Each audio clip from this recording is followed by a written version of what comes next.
여러분, 저는 무당이 아닙니다. 3번의 부관도 그렇고 5번의 행정기본법도 그렇고요. 7번의 하자에 대한 내용도 그렇고 제가 정말 많이 강조를 했고 여러분들께 이것 꼭 나올 것 같다라고 이야기를 했었죠. 여러분, 저는 무당이 아닙니다. 여러분, 이것도 제가 늘 강조하고 지속적으로 설명드린 내용입니다. 제가 가장 최신 판례 해설 강의를 하면서 여러분, 이거는 무조건 시험에 나올 거예요. 이거 정말 우리 잘 알아두기로 해요 라고 했던 내용입니다. 여러분, 저는 무당이 아닙니다. 댓글 보니까 벌써 95점 100점 맞았다 이런 글들이 좀 올라오더라고요. 주말인데 사무실 나오신 거세요? 예, 오늘 시험이 있어서 문제 출력 좀 하러 왔습니다. 국가직 구급 시험이 있었습니다. 네, 안녕하세요. 이병공간입니다. 자, 여러분, 오늘 2023년 국가공무원 구급 공채 필기 시험이 있었습니다. 자, 제가 전반적으로 문제를 한번 보니까 저희가 이병공간 채널에서 다루었던 내용들이 굉장히 많이 나온 것 같습니다. 실제로 우리 최신 판례에 다룬 내용들도 여기 여러 가지가 등장을 한 것 같고요. 그리고 제가 그동안 계속 강조했던 행정기본법, 행정절차법 이런 부분에서도 여러 가지 지문들이 많이 등장을 하고 있습니다. 아마 여러분들께서 철저하게 복습 위주로 공부를 하신 분들, 그리고 계속해서 컨텐츠를 들으신 분들이라면 막힘없이 술술 풀 수 있었을 거라고 생각이 됩니다. 자, 다만 난이도 자체는 조금 높았던 것 같습니다. 그래서 여러분들께서 조금 당황하셨을 수도 있고 어떤 문제의 경우에는 이게 어떤 건지 라고 생각이 되는 그런 문제도 있었을 것 같습니다. 자, 전반적으로 오늘 이 해설의 경우에는 실제로 제가 이 문제를 어떻게 풀었는지 간단하게 체크해가면서 저는 풀었거든요. 그런 풀이 방법을 여러분들께 소개해드리겠습니다. 자세한 해설 내용은 추후에 제가 다른 강의 영상으로 소개해드리겠습니다. 자, 1번부터 한번 살펴보겠습니다. 자, 1번은 이렇게 돼 있습니다. 행정절차법상 처분의 신청에 대한 설명으로 옳지 않은 것은 인데요. 자, 행정절차법령상이라고 돼 있기 때문에 1번 문제 자체는 행정절차법을 물어보는 것과 더불어서 행정절차법 시행령까지 함께 물어보고 있습니다. 자, 그런데 여러분, 생각보다 답은 간단했습니다. 자, 답은 2번인 것 같은데요. 자, 행정청은 신청에 구비서류 미비 등의 흠이 있다면 접수를 무조건 거부하나요? 아니죠. 정확하게 말하면 이렇게 되죠. 이건 행정절차법 17조에 있는 내용일 것 같은데요. 자, 행정청은 신청에 구비서류 미비 등의 흠이 있다면 어떻게 해야 돼요?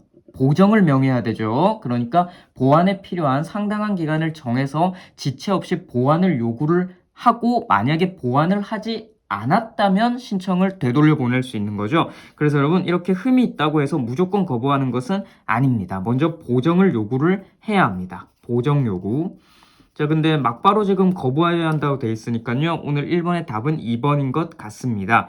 자, 다른 내용들의 경우에는 특히 아마 3번이 조금 헷갈리셨을 것 같습니다. 행정청은 처리기간이 즉시로 되어 있는 경우, 신청의 경우에는 접수증을 주지 아니할 수 있습니다. 보통 여러분, 이 행정절차법에 따르면 신청을 접수한 경우에는 신청인에게 접수증을 줘야 한다고 하는데 대통령령으로 정하는 경우에는 접수증을 주지 않을 수도 있다라고 합니다. 자, 그 대통령령의 내용 중에 이런 게 있습니다. 처리기간이 즉시로 되어 있는 경우, 혹은 접수증에 가름하는 문서를 주는 경우, 기타 구술 우편 정보통신망에 의한 신청의 경우에는 접수증을 주지 않을 수도 있다고 규정되어 있습니다. 자, 그래서 오늘은 즉시로 되어 있는 신청이죠. 따라서 접수증을 주지 않을 수도 있습니다. 줄 수도 있고요. 자, 일단 그래서 오늘 답은 2번입니다. 나머지 1번, 4번의 경우에는 특별히 틀린 내용이 없는 것 같습니다. 자, 다음 2번입니다. 2번은 행정행위 취소와 철회에 대한 설명으로 옳지 않은 것은 인데요. 자, 2번의 경우에 답은 2번입니다. 자, 이것도 2번도 답이 2번이네요. 행정행위의 철회 사유는 행정행위가 성립되기 이전에 발생한 것으로서 행정의 효력을 존속시킬 수 없는 사유다라고 하는데, 이건 여러분 전형적으로 개념을 묻고 있죠. 여러분, 철회는 행정행위가 성립되기 이전에 발생한 하자를 의미하나요? 그것 때문에 효력을 없애는 건가요? 아니죠. 행정행위가 성립되기 이전에 혹은 행정행위 성립 당시부터 있었던 하자로 인해서 효력을 존속시킬 수 없는 것은 취소 사유죠. 그렇죠. 행정행위의 철회는요, 행정행위가 성립된 이후에 발생한 하자로 인해서 더 이상 행정행위 효력을 존속시킬 수 없는 사유를 의미하죠. 자, 오늘은 여러분 2번은 전형적으로 철회와 취소의 차이를 알고 있는지를 물어보고 있습니다. 자, 답은 2번이고요. 자, 3번 부관에 대한 설명을 지금 묻고 있는데요. 옳지 않은 것을 묻고 있죠. 예, 여러분, 부관에 대해서는 제가 자주 설명을 많이 드렸습니다. 10번 이상 설명드린 것 같고, 최근에 저희가 소개해드린 부관 관련된 문제에서도 여러분들께 자세하게 말씀드린 바가 있습니다. 자, 그 내용 중에 답이 있습니다. 답은 1번이죠. 자, 수익적 처분에 있어서 법령에 특별한 근거 규정이 있는 경우에만 부관으로서 부담을 붙일 수 있다라고 하는데, 자, 부관은 여러분 원칙적으로 법의 근거가 없어도 부과할 수 있죠. 그렇죠? 왜냐하면 부관의 경우에는 보통 재량행위에 붙으니까요. 만약에 여러분 법에 특별한 근거 규정이 있는 경우에만 부관을 붙일 수 있는 것은 어떤 경우죠? 기속행위의 경우죠. 자, 그런데 여러분 오늘 기속행위인지 재량행위인지 따로 물어보고 있지 않죠. 그러면 그냥 부관의 일반 법리로 이해를 하시면 됩니다. 그래서 수익적 처분에 있어서 법에 특별한 근거 규정이 있어야만 부관을 붙일 수 있는 것은 아닙니다. 원칙적으로 부관은 재량행위에 붙고 재량행위에는 법률 유보가 필요가 없으니까요. 그래서 오늘 3번의 답은 1번이 틀린 답입니다. 자, 4번은 공법관계와 사법관계 구별에 대한 설명으로 옳지 않은 것은입니다. 자, 답은 4번인데요. 여러분 이 부분 역시도 제가 말씀드린 적이 있습니다. 자, 여기 여러분 입찰 참가 자격 제한 조치가 사법관계냐 공법관계냐를 지금 물어보고 있는데 분명히 말씀드렸습니다, 여러분. 공사나 공단이 하는 입찰 참가 자격 제한 조치는 공법관계일 수도 있고 사법관계일 수도 있는데 국가라든지 국가, 지자체가 하는 입찰 참가 자격 제한 조치는 공법관계냐 사법관계냐 생각할 필요 없이 무조건 공법관계다라고 했습니다. 자, 오늘 조달청장이죠. 국가기관이죠. 그러니까 오늘 조달청장이 하는 입찰 참가 자격 제한 조치는 사법관계다가 틀린 지문입니다. 그렇죠? 자, 요것도 제가 늘 말씀드린 게 이렇게 지문으로 나온 것 같습니다. 자, 5번은 행정기본법상 제재처분의 제척기간이 5년이 지나면 할 수 없는 경우를 물어보고 있습니다. 여러분, 이거는 행정기본법 23조의 제재처분의 제척기간에 대해서 물어보고 있는데요. 자, 원칙적으로 행정청은 법령 등의 위반행위가 종료된 날부터 5년이 경과하면 위반행위에 대한 제재처분을 할 수가 없습니다. 웬만하면 여러분 우리는 5년이죠. 그런데 단서가 있습니다. 자, 5년이 지나도 할 수 있는 경우들이 지금 1번, 2번, 3번, 4번 지금 다 나와 있는데, 자, 지금 4번의 경우에 당사자가 인허가나 신고의 위법성을 경과실로 알지 못한 경우라고 돼 있죠. 자, 이게 사실은 위법성을 알고 있거나 중과실로 알지 못하면 5년이 지나도 제재 처분을 할 수 있습니다. 그런데 오늘 경과실이라고 나왔죠. 그러니까 얘는 원칙으로 돌아가서 5년이 지나도 제재 처분을 할 수 없는 경우입니다. 그렇죠? 자, 이거는 행정기본법 23조 1항, 2항을 물어보고 있는 내용이고 전형적으로 그냥 지금 조문을 물어보고 있는 거죠. 자, 답은 4번입니다. 6번은 행정입법에 대한 설명을 물어보고 있습니다. 옳지 않은 것은인데요. 자, 답은 3번입니다. 자, 3번 보시면 상위 법령에 위임이 없음에도, 여기부터 좀 이상하죠, 여러분? 행정입법은 상위법에 위임이 있어야 될 것 같은데 일단 위임이 없다고 합니다. 상위 법령에 규정된 처분 요건에 해당하는 사항을 불형에서 변경 규정했다. 그럼 그 불형의 규정은 대외적 구속력이 있을까요? 여러분, 위임이 없음에도 불구하고 요건에 해당하는 사항을 불형에서 규정했습니다. 당연히 대외적 구속력이 없겠죠. 그래서 오늘 대외적 구속력이 있다고 했기 때문에 틀린 지문은 3번입니다. 여러분, 이 불형이 법규 명령이기는 해요. 원칙적으로 이 불형은 상위법에 위임이 있다면 대외적 구속력이 있을 수도 있습니다. 그런데 오늘은 위임도 없고 요건에 해당하는 사항을 마음대로 변경했죠. 그럼 이 불형은 법규 명령이라는 형식을 가지고 있더라도 구속력이 없고요. 구속력이 없다면 이 불형은 뭐로 봐줄 수 있을까요? 행정규칙으로는 봐줄 수 있겠죠. 하지만 행정규칙은 구속력 없죠. 네, 그래서 답은 오늘 옳지 않은 거는 3번입니다. 자, 7번 하자에 대한 설명으로 옳은 것은입니다. 여러분, 이 7번에 지금 답은 1번인데요. 이 1번 지문은 우리 그 이병공간 채널에서 바로 직전에 저희가 진도별 문제로 풀었던 내용입니다. 실제로. 자, 과세처분의 취소를 구하는 행정소송에서 선행처분인 개별 공시지가 결정의 위법을 독립된 위법사유로 주장할 수 있다. 여러분, 이건 무슨 이론이죠? 구속력 이론이죠. 그렇습니다. 사실 두 개, 개별 공시지가 결정과 과세처분, 별개의 법률 효과를 목적으로 하지만 수위 난도를 넘는 가혹한 결과가 초래될 수 있기 때문에 구속력이 풀려버려서 선행처분의 개별공시지가 결정의 위법을 후행 과세처분 취소를 구하는 소에서 주장할 수 있었던 케이스죠.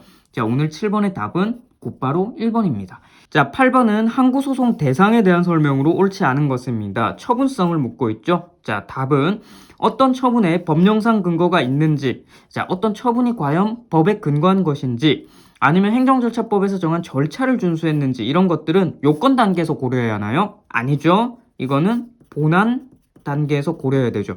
여러분 요건 단계에서는 우리가 알고 있는 원고적격, 피고적격, 대상적격 뭐 이런 거, 그리고 뭐 제소기간, 소외 이런 것들을 판단하는 파트고요. 그 다음 넘어가서 내용, 본안 문제에서 주체가 맞는지, 내용이 맞는지, 그리고 형식이 맞는지, 절차가 맞는지, 준해형절 이렇게 이런 것들을 판단하죠. 그러니까 절차가 맞는지 아니면 처분이 법에 근거가 있는지 이게 내용이죠. 이런 것들은 요건 단계가 아니라 본안 판단 단계입니다. 답은 1번이 틀렸네요. 네, 여러분, 이 부관, 3번의 부관도 그렇고 5번의 행정기본법도 그렇고요. 7번의 하자에 대한 내용도 그렇고 제가 정말 많이 강조를 했고 여러분들께 이것 꼭 나올 것 같다라고 이야기를 했었죠. 여러분, 저는 무당이 아닙니다. 자, 제가 늘 강조드리고 여러분들께 소개해드리고 꼭 보라고 하는 것들은 열심히 공부하고 시험장에 들어가시면 됩니다. 자, 여러분, 9번은 사례 문제였습니다. 아마 굉장히 여러분들께서 어려워하시고 낯설 문제였었다고 생각이 듭니다. 지금 저도 그러한데요. 만약에 여러분 시험장에서 이런 9번 문제를 맞닥뜨렸다. 사례치고는 좀 까다롭고 어렵고 낯설다. 그러면 여러분은 이런 문제는 붙잡고 계시면 안 됩니다. 다른 거 넘어가셔서 다른 거 먼저 풀고 풀 수 있는 거요. 그리고 이 문제로 다시 넘어오셔야 됩니다.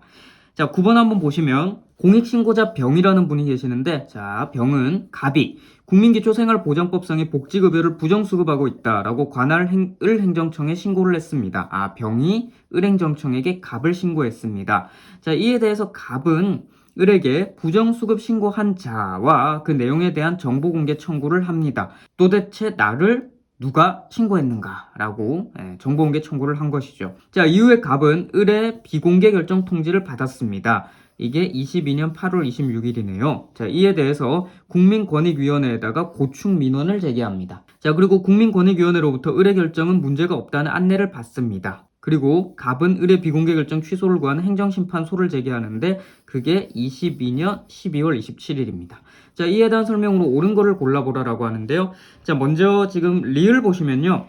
학술 연구를 위해서 일시적으로 체류하는 외국인은 국민기초생활보장법상의 복지급여 지급 기준에 대해 정보공개 청구 권리가 인정된다라고 하는데요. 자, 먼저 여러분 이 외국인의 경우에는 정보공개법에 의해서 5조 2항에 따라서 청구할 수 있는 외국인이 정해져 있죠. 예컨대 국내에 일정한 주소를 두고 거주하거나 지금 보시는 것처럼 학술 연구를 위해서 일시 체류하는 사람 혹은 국내 사무소를 두고 있는 법인 또는 단체죠. 자, 오늘 외국인은 학술 연구를 위해서 일시 체류하고 있는 사람이기 때문에요. 정보공개 청구할 수 있는 자입니다. 자, 일단 리을이 맞고요. 그러면 리은 1번 3번 이렇게 지워질 것 같습니다. 그러면 여러분 지금 자연스럽게 기역 리을 이렇게 되니까요. 디귿이 맞는지 안 맞는지만 한번 살펴보면 될 것 같습니다. 자, 디귿 보시면 자, 갑의 국민권익위원회에 대한 고충민원의 제기는 이의신청에 해당하니까 고충민원에 대한 답변을 받은 날이 행정심판 제2기관 기산점이 된다라고 하는데, 자, 여러분 이 고충민원과 관련해서는 국민권익위원회의 고충민원 결과 통지는 단순한 민원 회신에 불과합니다. 단순한 민원 회신에 불과해요. 그래서 고충민원에 대한 답변을 받은 날이 행정심판 제2기관의 기산점이 아니라요. 정확하게는 여기 위에 문제에 나와 있었죠. 갑이 을의 비공개 결정 통지를 받은 22년 8월 26일이죠. 이게 행정심판 제기의 기산점이 될 것입니다. 자, 그리고 고충민원의 제기가 이의신청에 과연 해당을 하는가? 여러분 여기서부터 일단 틀렸습니다. 여러분 고충민원은 민원의 종류 중에 하나인데요. 뭐 행정기관에 위법하고 부당하거나 어떤 소극적인 처분, 뭐 거부 같은 거죠. 뭐 이런 걸로 인해서 국민의 권리를 침해하거나 뭐 이렇게 불편을 주는 사항에 대해서 민원 신청을 하는 겁니다. 단순하게. 그래서 행정심판과도 구별되고 이의신청과도 구별됩니다. 일단 여기에서 일단 틀렸고요. 그리고 고충민원에 대한 답변을 받은 날이 행정심판 제2기관의 기산점인가? 뭐 이것도 아닙니다. 여러분 우리가 공부를 할 때 이의 신청을 해도 되고 행정심판을 해도 되고 곧바로 행정소송을 해도 되죠. 그러니까 고충 민원에 대한 답변을 받은 날이 행정심판 제기기간 기산점이 된다. 이런 것도 틀린 말입니다. 지금 디귿은 틀린 지문이 될 것 같고요. 4번 지워지고요. 답은 2번이 남네요. 자, 그러면 기역이 지금 또 맞는 지문이고 니은이 틀린 지문이 되겠죠. 자, 그리고 디귿이 여러분 지금 틀린 지문이다 보니까 니은도 지금 당연히 틀린 지문입니다. 갑의 행정심판 청구는 행정심판 제기 기간 내에 이루어졌나요? 아니죠. 분명히 디귿에서 우리가 규명을 했죠. 22년 8월 26일이 기산점이 되는데 그러면 이때부터 90일 내에 제기해야 되는데 22년 12월 27일 한참 지나버렸죠. 그래서 니은도 틀린 지문입니다. 자, 오늘 9번의 답은 2번입니다. 자, 여러분 10번 행정절차법상 송달과 처분 절차에 대한 설명으로 옳지 않은 것은입니다. 자, 답은 3번이 옳지 않은데요. 여러분 이것도 제가 늘 강조하고 지속적으로 설명드린 내용입니다. 행정절차법에서 개정된 내용이 굉장히 많고 그 중에 온라인 공청에 관련된 내용 중요하다고 분명히 말씀드린 적이 있습니다. 저희 컨텐츠로도 이미 올라가 있습니다. 자, 원래는 여러분 온라인 공청회는 오프라인 공청회와 병행해서만 가능합니다. 그런데 이게 법이 개정돼 가지고요. 단독으로 온라인 공청회를 개최할 수 있는 경우도 생겼습니다. 자, 그 중에서 오늘 답이 3번인데요. 3번이 틀린 이유는 온라인 공청회를 단독으로 진행할 수 있는 사유 중에 공청회가 개최는 되었으나 정상 진행되지 못하고 무산된 횟수가 2회인 경우에 단독 개최할 수 있다고 되어 있는데 정확하게는 3회인 경우입니다. 예, 여러분 이거는 어쩔 수 없습니다. 이건 조문 문제이기 때문에요. 뭐 좀 치사하더라도 이렇게 우리가 뭐 좀 암기도 필요한 내용이었던 것이죠. 10번의 답은 3번입니다. 자, 11번은 질서위반행위 규제법상 과태료에 대한 설명으로 옳지 않은 것은입니다. 자, 전반적으로 질서위반행위 규제법에서 중요한 조문들이 1번, 2번, 3번에 나와 있고요. 옳은 지문들입니다. 이것도 제가 강조 드린 내용이죠. 자, 답은 4번인데요. 행정청이 위반 사실을 적발하면 과태료 부과받을 자의 주소지 관할한 지방법원에 통보한다 라고 돼 있는데 여러분 위반 사실을 행정청이 적발하면 곧바로 통보를 하는 것은 아니죠. 과태료를 부과받은 당사자가 나중에 이의 신청을 한다고, 그러니까 서면으로 이의 제기를 하는 거죠. 자, 그렇게 되면 이의 제기가 있을 때 행정청이 과태료 부과 처분의 효력을 상실하게 되니까요. 상실하면 행정청은 이의 제기 받은 날부터 14일 내에 관할 법원에 통보를 하는 것이죠. 자, 그러니까 여러분 위반 사실을 적발했다고 해서 무조건 관할 법원에 통보하는 것은 아닙니다. 자, 나머지 1번, 2번, 3번이 너무 옳은 지문이고요. 11번의 답은 4번입니다. 자, 12번은 행정조사기본법상 행정조사에 대한 설명으로 옳지 않은 것입니다. 자, 여러분 역시 전부 다 조문 문제였고요. 옳지 않은 것은 3번입니다. 자, 행정기관의 장은 조사 대상자 신상이나 사업비밀 등이 유출될 우려가 있으니까 인터넷으로 조사 대상자로 하여금 자료 제출을 하게 할 수 없다. 여러분 요새 인터넷으로 안 하면 어떻게 합니까? 오히려 우편으로 하면 좀 더 이상하죠? 정확하게는 행정기관의 장은 정보통신망을 통해서 조사 대상자로 하여금 자료 제출하게 할 수 있다. 네, 이게 행정조사기본법 28조의 내용이고요. 다만 인터넷이라든지 이런 정보통신망을 통해서 자료 제출받으면 좀 유출 우려가 없지는 않잖아요. 그러니까 28조 2항에서는 조사 대상자 신상이라든지 사업 비밀 등이 유출되지 않도록 제도적, 기술적 보완 조치는 강구해야 된다라고 규정되어 있습니다. 그러니까 아예 할 수 없다는 틀린 지문입니다. 자, 13번 판례 입장으로 옳지 않은 것은입니다. 자, 오늘 답은 2번인 것 같은데 이거는 여러분 제가 처분시냐 아니면 변종시냐 이런 것들을 한번 정리해 보세요 라고 하면서 역시 말씀드린 적이 있습니다. 자, 사정 판결과 관련해서 처분의 위법성은 변종시를 기준으로 하고 공공복리를 위한 사정 판결의 필요성은 처분시를 기준으로 한다라고 하는데 오늘 이거는 바뀌었습니다. 자, 사정 판결의 요건인 처분의 위법성은 변종시가 아니라 이게 처분은 여러분 항상 위법 판단의 기준 시점은 처분시가 되고요. 공공복리를 위한 사정 판결의 필요성. 사정 판결을 해야 될까 말아야 될까는 맨 마지막에 판단을 해야겠죠. 그래서 이게 변종시입니다. 간단하네요. 답은 2번이고요. 자, 14번은 이중배상 금지에 대한 입장으로 옳지 않은 것은입니다. 전반적으로 중요한 판례들이 지금 나와 있고요. 답은 너무너무 중요한 판례였던 3번입니다. 자, 보시면 훈련으로 공상을 입은 군인이 국가배상법에 따라서 손해배상금을 지급받고요.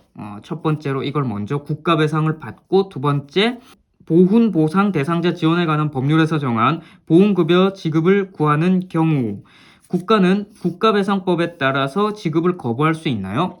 아닙니다, 여러분. 이중배상 금지가 적용이 되려면 이 두 가지가 바뀌어야 됩니다. 무슨 말이냐면 이 군인이 먼저 보훈 대상자 지원에 관한 법률에 따라서 보훈급여 지급을 받고 그 다음에 국가배상법에 따라서 손해배상금을 청구한다면 이중배상 금지에 딱 걸려서 이 군인은 국가배상을 못 받을 수도 있습니다. 자, 그런데 이 순서가 바뀌어버리면요. 지금 보시는 것처럼 먼저 국가배상을 받고 이렇게 보훈급여금 지급을 구하는 경우에는 이중배상 금지에 걸리지 않습니다. 자, 그래서 오늘 순서를 잘 보세요. 국가배상법에 따라서 받았죠. 그러면 보훈급여금 지급 청구하는 경우에 국가는 거부할 수 없습니다. 자, 그래서 오늘 14번의 답은 3번입니다. 자, 다음 사례에 대한 설명으로 옳은 것은 15번 문제입니다.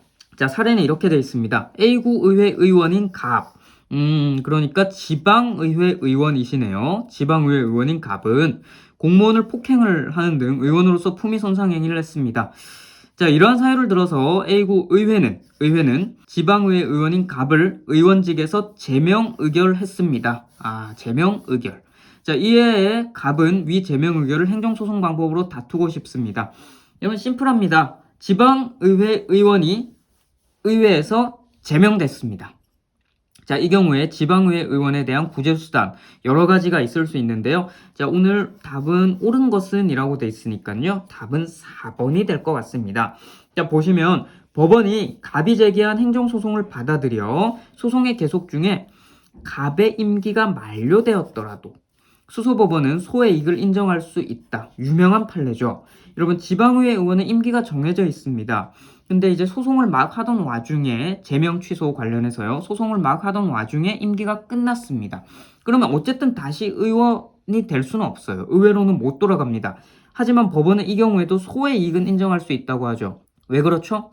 만약에 이 제명이 잘못된 게 맞다면 그동안 갑은 받을 수 있었던 월정수당의 지급을 구할 수 있기 때문이죠.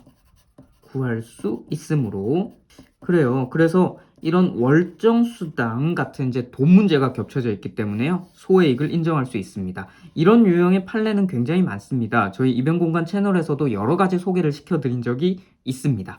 자, 15번의 오늘 답은 4번입니다. 자, 16번 행정소송에 대한 설명으로 옳지 않은 것은입니다. 자, 답만 간략히 보시면요. 답은 1번입니다. 여러분 1번에 곧바로 저 키워드가 있습니다. 하자를 다투는 입주 예정자 사용검사 처분. 과연 행정소송으로 다툴 수 있을까요? 이 전부 다 키워드들이죠. 과연 입주 예정자들이 건물의 사용검사 처분에 대해서 항고소송을 제기할 수 있을까? 제기할 수 없습니다. 자, 이것도 여러분 유명한 판례입니다. 사용검사 처분 취소 사건이고요. 판례가 이렇게 이야기를 하고 있죠. 입주자나 입주 예정자들의 경우에 사용검사 처분의 무효확인은 구할 수 없다. 그러니까 취소소송, 무효확인 소송 이런 거는 할 수가 없고요. 왜냐하면 입주 예정자들의 경우에는 그런 소송이 없다고 하더라도 민사소송을 통해서 법률관계나 하자를 주장 증명할 수 있기 때문에 그렇게 해서 권리구제를 받을 수 있으니까요. 굳이 항고소송을 제기할 필요는 없다. 그래서 법률상 이익이 없다라고 합니다. 자, 그런데 오늘 다툴 수 있다라고 하니까 곧바로 16번은 1번이 틀린 지문입니다. 자, 17번은 손실보상에 대한 설명으로 옳은 것은입니다. 자, 여러분 저와 함께 열심히 공부하신 분들은 17번 문제 곧바로 답을 찾으실 수 있었을 겁니다. 지문이 굉장히 길어 보이지만 여러분 17번 문제 사실상 1초 컷입니다. 자, 보시면 딱 눈에 띄는 단어가 있습니다. 오늘 바로 답이 1번인데요. 협의 취득 보이시죠? 이 무슨 관계? 사법관계. 무슨 소송으로 다투죠? 민사소송으로 다투죠. 곧바로 답이 1번입니다. 자, 전형적인 사법관계의 키워드죠. 그래서 오늘 공토법상 사업시행자와 토지소유자 사이에 협의 취득에 관한 분쟁은 사법관계니까 민소로 다퉈야 한다가 곧바로 맞는 지문입니다. 자, 18번은 행정의 실효성 확보 수단에 대한 판례 입장. 정확하게는 대법원이라고 되어 있습니다. 대법원 판례 입장으로 옳지 않은 것은 되어 있습니다. 자, 오늘 옳지 않은 답은 2번입니다. 2번 내용 보시면요. 자, 건축법상 시정명령을 받은 의무자가 시정명령 취지에 부합하는 의무를 이행하기 위한 정당한 방법으로 행정청에 신청 또는 신고를 했는데 행정청이 오히려 위법하게 거부 반려합니다.